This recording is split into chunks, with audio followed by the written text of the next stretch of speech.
بسم اللہ الرحمن الرحیم. خاتم حضرات، میں ہوں اختر عباس اور آپ سب کو میرا سلام پہنچے. آج شام کو میں مسجد گیا تو واپسی پہ جہاں میں جوتا رکھتا ہوں تو میری خواہش ہوتی ہے کہ بالکل وہیں ملے. تو پچھلے دنوں مسجد کے ایک استاد نے یا ان کے سینئر لوگوں میں سے وہ پہن کے تو اپنے گیٹ پہ کوئی نوٹس لگا رہے تھے. تو میں آرام سے وہاں کرسی پہ بیٹھ گیا. ایک دوسرے ان کے استاد تھے، انہوں نے مجھے بیٹھے دیکھا تو پوچھا. میں نے کہا وہ جوتا. تو انہوں نے کہا کہاں گیا؟ میں نے کہا نہیں گیا کہیں نہیں، وہ استاد محترم نے پہنا ہوا ہے، تو جب آئیں گے تو میں ان سے لے لیتا ہوں. اچھا، میں نے اس پہ کوئی شور نہیں مچایا. It was a normal feeling. انہوں نے خیر ایک اور جوتا بھجوایا، ان سے جوتا وہ منگوایا.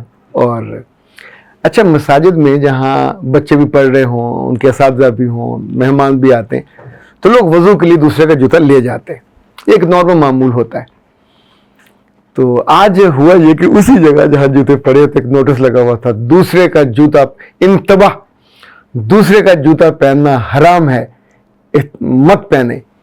اچھا، میں وہاں رکا اور مجھے برا لگا، اس لیے کہ آپ یہ کہہ سکتے ہیں کہ دوسرے کا جوتا نہ پہنے، اپنے جوتا پہنے، یا آپ اسے مکروہ کہہ سکتے ہو، دوسرے کو تکلیف ہوتی ہے. حلال اور حرام کا معاملہ تو اللہ اور اس کے رسول کا معاملہ ہے. اللہ حرام کرے گا، رسول اناؤنس کرے گا. رسول صلی اللہ علیہ وسلم یا کوئی بھی رسول اپنے پاس سے کسی چیز کو حرام نہیں کر سکتا، یہ اللہ نے اختیار ہی نہیں دیا. اس لیے کہ اگر کوئی چیز حرام ہو گئی تو پھر آپ اس کے ساتھ ہینکی پینکی نہیں کر سکتے کہ دل کیا تو کر لیا، دل نہ کیا تو نہ کیا. سود حرام ہے تو حرام ہے. جو چیزیں حرام ہیں تو ان کی حرمت اللہ کی طرف سے ہے. اللہ کے رسول صلی اللہ علیہ وسلم نے اپنی کسی بیوی کی وجہ سے شہد اپنے آپ پہ منع کیا، حرام نہیں قرار دیا، پر اٹ واز کہ جی میں نہیں کھاؤں گا. تو اللہ نے اس پہ ناراضی کا اظہار کیا کہ آپ کیوں ایسا کر رہے ہیں، یہ اللہ کے اختیارات میں سے ہے، وہ کسی چیز کو حلال کرے یا حرام کرے. جب آپ جاتے ہیں حرم میں تو حرم میں چونکہ ظاہر آپ ہزاروں نہیں لاکھوں لوگ ہوتے، وہاں سبھی چپل پہن کے جاتے ہیں. اب چپل اتنی مہنگی نہیں ہوتی تو آپ جہاں رکھتے ہیں کچھ دیر بعد جب آپ آتے ہیں تو وہاں نہیں ہوتی. لوگ کہتے ہیں چوری ہوگی، چوری نہیں ہو رہی ہوتی، آپ نے غلط جگہ پہ رکھا ہوتا. ان کی گاڑی آتی ہے، اس کے آگے بڑے بڑے وہ لگے ہوتے ہیں جھاڑو نما، وہ جتنے ہوتے ہیں جوتے ہزاروں کی تعداد میں، وہ ان کو اکٹھا کرتی ہے. تھوڑی دور ایک اور گاڑی کھڑی، اس میں جا کے ڈال دیتی ہے. اگلے چند سیکنڈز کے اندر کرر ہوتی ہے اور اس میں تو دھواں نکلتا ہے. سب جوتے کچرا بن کے، بلکہ وہ راکھ بن کے دوسری جگہ پہ چلے جاتے. یہ ان کا یعنی صفائی کا انداز ہے. وہ گندگی برداشت نہیں کرتے. وہ تو جہاں حرم کے چاروں طرف نماز کے بعد کوئی 20-25 لوگ ہیں جو وائپروں کے ساتھ ایسے بھاگتے ہیں صفائی کرنے، تاکہ وہاں لوگوں نے ننگے پیر چلنا ہوتا ہے. پھر اللہ کا گھر ہے تو ایک ذرہ قطرہ بھی وہ نہیں رہنے دیتے. مغرب کی اذان پہ شروع ہوتے ہیں، نماز شروع ہونے سے پہلے وہ پورا حرم صاف کر دیتے ہیں، اتنے وہ کوئک ہیں. اچھا، وہاں ایک دفعہ میرے بھی جوتے گم ہوئے. پر جوتوں کو آپ اپنے دل میں ایمان کی طرح کیوں ان پہ کنسرن ہو؟ لوگ کرتے ہیں، مطلب سارے دن کی حرم میں آپ کو موقع بھی مل گیا، طواف بھی کر لیا، آپ نے حجر اسود کا بوسہ بھی دے دیا، واپس آ کے آپ اس کا ذکر نہیں کر رہے، ہائے میرا جوتا گم ہو گیا. کتنے کا تھا؟ 100 روپے کا ہوگا، 150 روپے کا، یا 200 روپے کی چپل ہی تھی نا.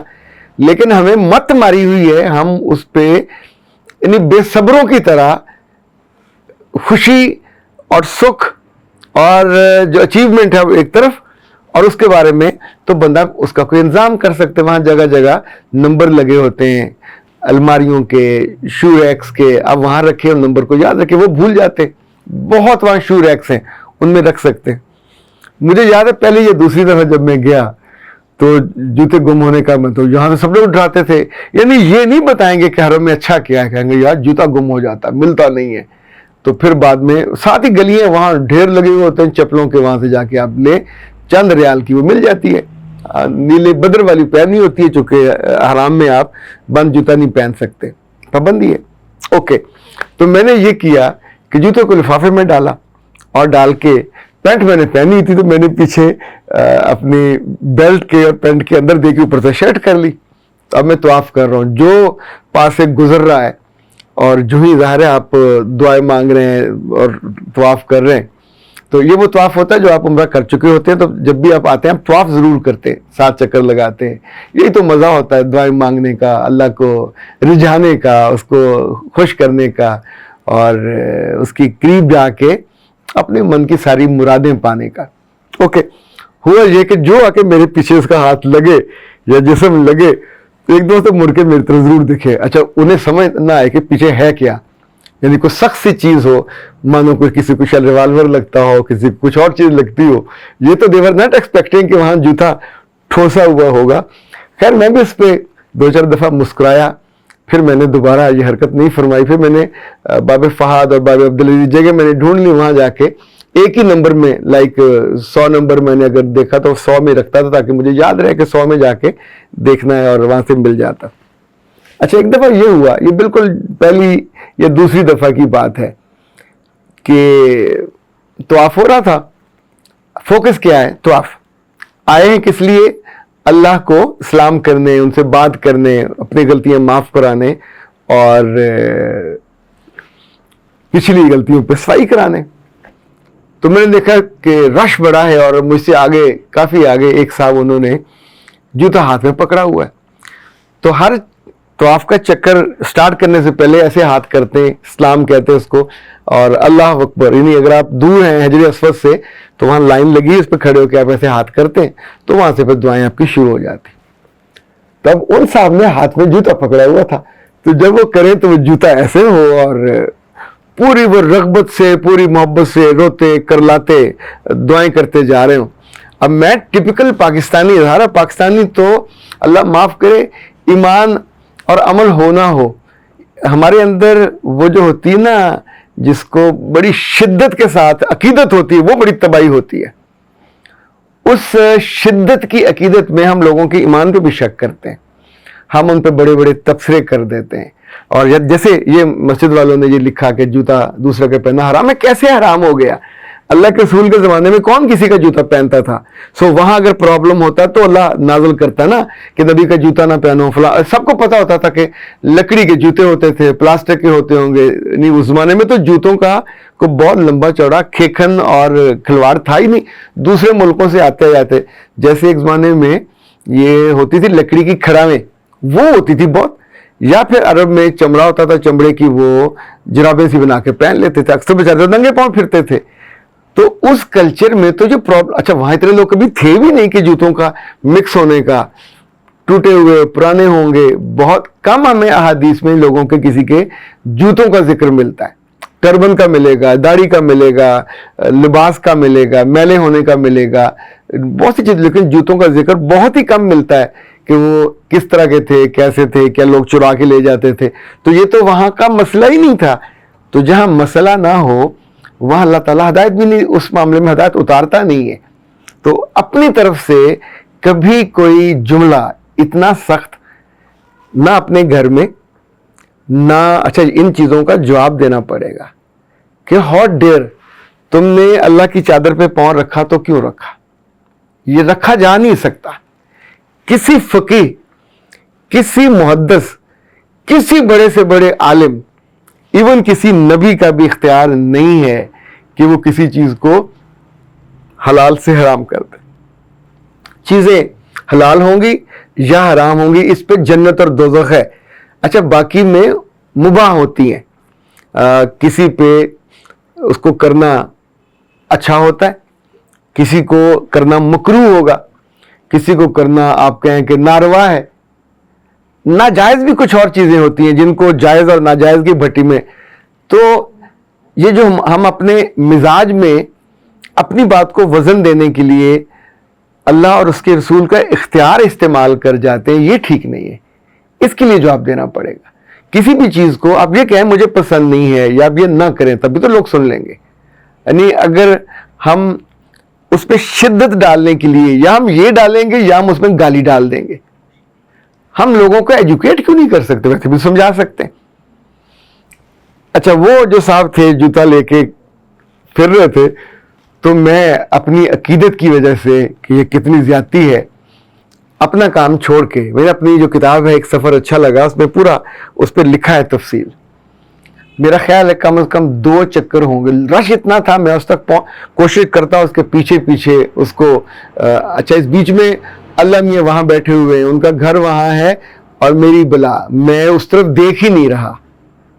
تو یہ محرومی ہے, یہ جو بدقسمتی ہے کہ آپ نان ایشو کو ایشو بنا کے جس لیے گئے ہو. یہ مجھے تیسرے چکر میں جا کے سمجھ آیا کہ شیطان کسی بھی جگہ آپ کو بوکھلا بھی سکتا ہے, ورغلا بھی سکتا ہے, آپ سے وہ کام کروا سکتا ہے عقیدت کے نام پہ جو نہیں کرنا چاہیے. سو حرم میں اگر اللہ نے اس کو روکنا ہوتا خود روک دیتا. تو اللہ کو کوئی پرابلم نہیں ہوا, گھر اس کا, در اس کا, مہمان اس کے, اور ایک دوسرا بندہ عقیدت کے نام پہ اس کے پیچھے پیچھے پاگلوں کی طرح اس تک پہنچنے کی کوشش میں لوگوں کو دھکے بھی دے رہا ہو, اپنی عبادت بھی خراب کی, اپنا وقت بھی خراب کیا, اپنے 2 طواف کے چکر جو تھے وہ بھی ضائع کیے. اور پھر میں نے شرمندگی کے ساتھ اس بات کو لرن کیا. عقیدت اپنی جگہ پہ, ایمان اپنی جگہ پہ, لیکن دوسرے کے گھر جا کے ناروا طور پہ آپ اس کے پاؤں میں, اس کے جوتوں میں پاؤں رکھنے کی کوشش, یہ بالکل کسی طور پہ بھی جائز اور واجب نہیں ہے. سو آپ کو اگر پرابلم ہے, اچھا نہیں لگ رہا تو خود نہ کریں, لیکن اللہ کے گھر میں جا کے آپ کسی بندے پہ اس کا پیچھا کرنا شروع کر دیں اور اپنی عبادت, اپنی وہ قیمتی وقت جس کے لیے آپ وہاں تھے وہ آپ کے ہاتھوں سے نکل گیا, ضائع ہو گیا. سو یہ ہماری زندگی میں نان ایشوز پہ ہم بہت پریشان ہو کے بڑے بڑے فتوے گھڑ لیتے ہیں. ان فتووں کے گھڑنے سے چیزیں بدلتی نہیں ہیں, لیکن کل ان کا جواب دینا پڑے گا. کل ان کے لیے آپ کو جواب دہ ہونا پڑے گا. اپنے بچوں کے ساتھ کبھی مذاق میں بھی کوئی جھوٹی بات اللہ کے ساتھ اور اس کے رسول صلی اللہ علیہ وسلم کے ساتھ کبھی ان کے نام سے لگا کے جھوٹی بات نہ کہیں. اس پہ میں نے کئی احادیث پڑھی, اللہ کے رسول صلی اللہ علیہ وسلم نے بہت ناگواری کا, ناراضی کا اظہار کیا اور اس پہ سختی جو اجر کی ہے اس کا بھی اظہار کیا کہ وہاں پکڑ ہوگی, پوچھ ہوگی کہ تم نے یہ جرت کیسے کی کہ ایک بات جو اللہ نے اور اس کے رسول صلی اللہ علیہ وسلم نہیں کہی تھی ان کے نام کے ساتھ کیسے لگا کے لوگوں کو ڈرانے کے لیے, ترغیب کے لیے یا انذار کے لیے. دونوں صورتوں میں, نہ دفتر میں, نہ گھر میں, نہ زندگی میں, جو ریالٹی ہے وہ ریالٹی ہے. جو اللہ نے کہا, جو رسول نے کہا وہ حق ہے اور جو سچ ہے. جو انسانوں نے کہا وہ ویسا حق اور سچ نہیں ہے, اور نہ یہ وہ جملے, نہ یہ لفظ استعمال کرنے کے مستحق ہیں, نہ حقدار ہیں, نہ ان کو کرنا چاہیے, اور نہ ان حدوں کو کراس کرنا چاہیے کہ جو اللہ کی چادر ہے اس پہ پاؤں رکھنے کے نتیجے میں اللہ بہت غضبناک ہوتے ہیں. سو میرے رب ہم سب کو نادانی میں بھی کبھی کسی ایسی غلطی سے بچائے جو ہم عام طور پہ کر جاتے ہیں, کبھی عقیدت کے نام پہ, کبھی دوسروں کو ڈرانے کے نام پہ. اختر عباس کو دیجیے اجازت.